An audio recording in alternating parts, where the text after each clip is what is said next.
It's become America's most prevalent addiction. Surpassing alcohol. Porn! And voting without the use of active brain waves. So pervasive, this addiction. Hard to determine the exact number of people caught in its ever-expanding web. Like the Eurasian milfoil that hitchhiked into our country on the propellers of ocean trawlers. This addiction has its roots in Europe. France to be exact. Where to be exact? France. Oh, France to be exact. In the 1840s, a pair of chefs sliced a potato into long, slender pieces and fried them. They were immediately popular. First sold on the streets by pushcart vendors. After emigrating to America, people start calling them French fries. In 1954, McDonald's opened its first store. The rest is history. And what is history without commentary? And what is commentary without a few well-placed facts? Take a look. On average, Americans eat 4 servings of French fries each week. And McDonald's is the largest buyer of potatoes in the United States. So, the "Do you want to supersize it" campaign? It's just smart business. Blanched and deep fried by each vendor in their own secret oil. French fries are more than your everyday addiction. They've become part of the national fabric. Along with mom and apple pie. From toddlers to grandpas, a fast food order almost always includes an order of fries. Oh, look, says Grandma. Upon feeding a French fry to her 14-month-old grandchild in a stroller. She just had her first French fry. Couldn't have waited till they reached the playroom? And shut the door. And sat down. It couldn't have waited for the parents themselves to decide if this particular food would have become a comfort food for the life of the child? The russet potato is a potato of choice. It's a potato that's been around for a long time.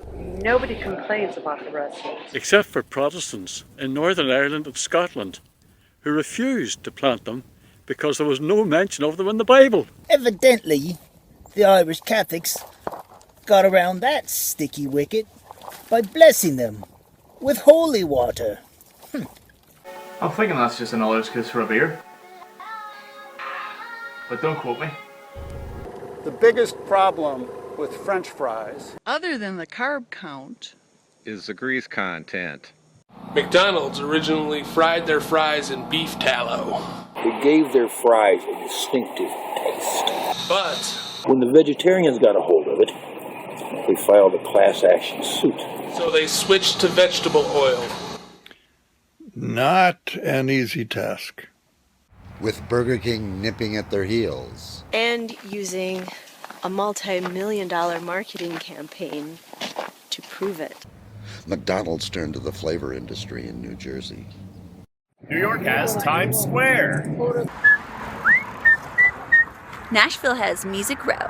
Hollywood has the Sign. We got the Mall of America. And New Jersey has the Taste Tunnel. Where dozens of companies located along the New Jersey Turnpike produce 2/3 of all artificial and natural flavors in the United States. These companies have become indispensable.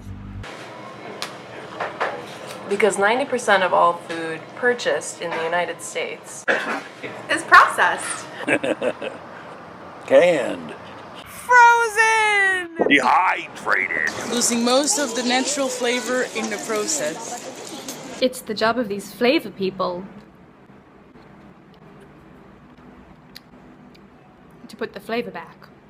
Duh! The flavorists, as flavor scientists are called, are a very select and naturally secretive group of people, eh? They use mass spectrometry and chromatography, devising subtle flavors and odors that separate one product from another. In the consumer's mind! These guys give us the defining taste for cookies,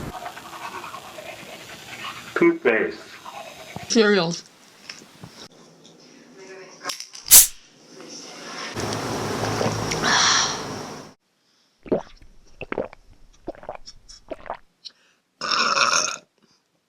And those all-natural juice drinks.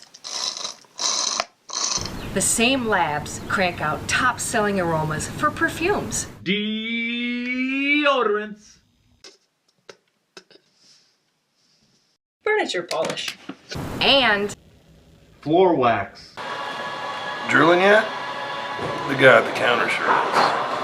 Während ich auf die Vervollständigung meiner Bestellung hier warte, habe ich den Typen, der die Pommes frites bringen soll, ständig im Auge. Pues espero que sea generoso y ponga unas cuantas patatas más en la caja roja. The aroma of fries could account for as much as 90% of its taste. That's why flavorists make the big bucks, you know. Shinsen jagaimo no kaori no yo no fried potato o tsukurimashita. Tsukutte shimashita. The business of chewing releases volatile gases that flow inside the consumer's mouth. And up the passageway in the back of the mouth. To a thin layer of nerve cells located at the base of the nose. Smack between the eyes. The olfactory epithelium. Rarely mentioned in fast food advertising. The olfactory epithelium has been dwarfed by slogans like "Have it your way."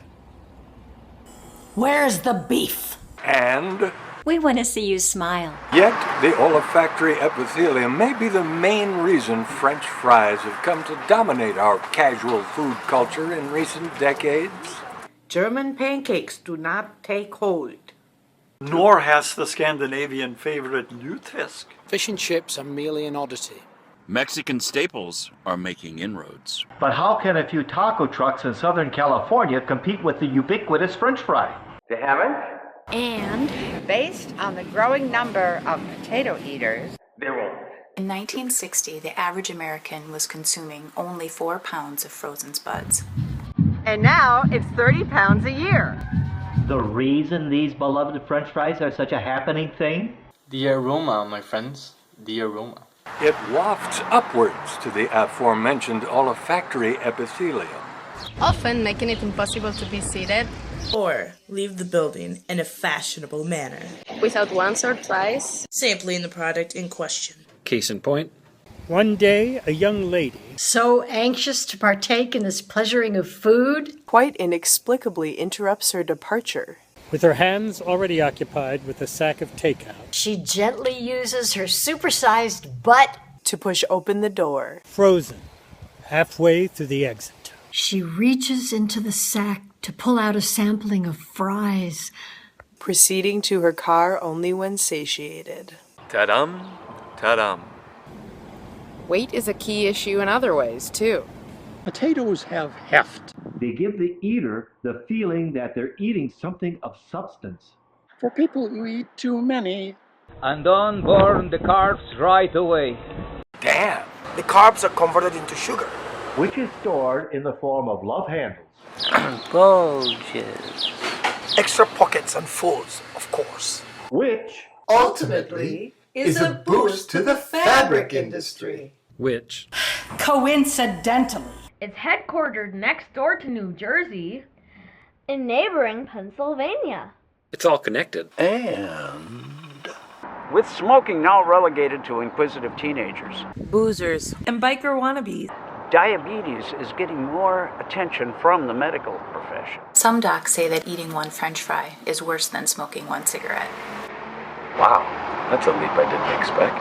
Despite their problems, fries have become sacrosanct, Eliciting deep devotion and unfailing belief from those who partake. Amen, bro. Eating them is almost a religious experience. Often resulting in a semi-hypnotic glazed look. That seems to take over as the devotee consumes an order of fries. Rituals vary. But picture a fanatical soul dipping a single fry into a dollop of ketchup.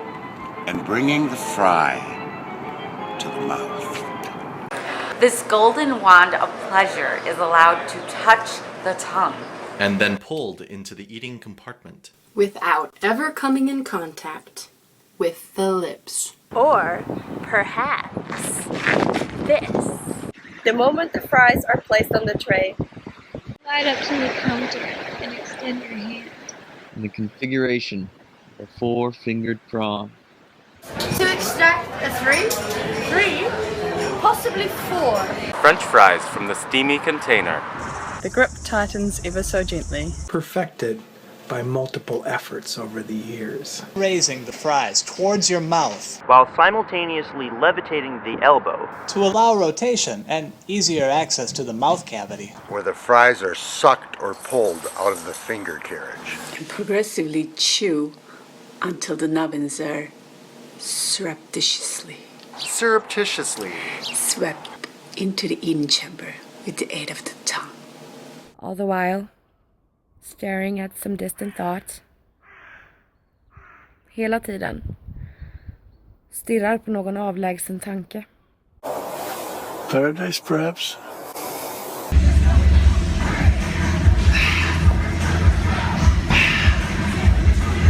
I call this the Church of No Regrets.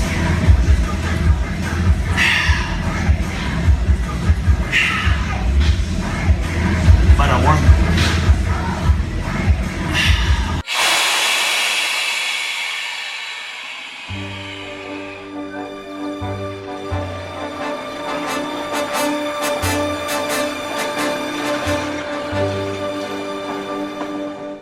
Non, rien de rien. Non, je ne regrette rien. Ni le bien qu'on m'a fait, ni le mal, tout ça m'est bien égal. Non, rien de rien. Non, je ne regrette rien. Car ma vie,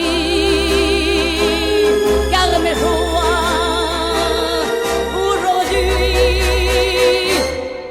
ça commence avec toi.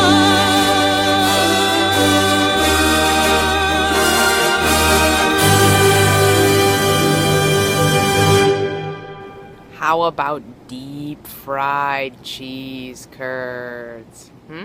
Have some of them?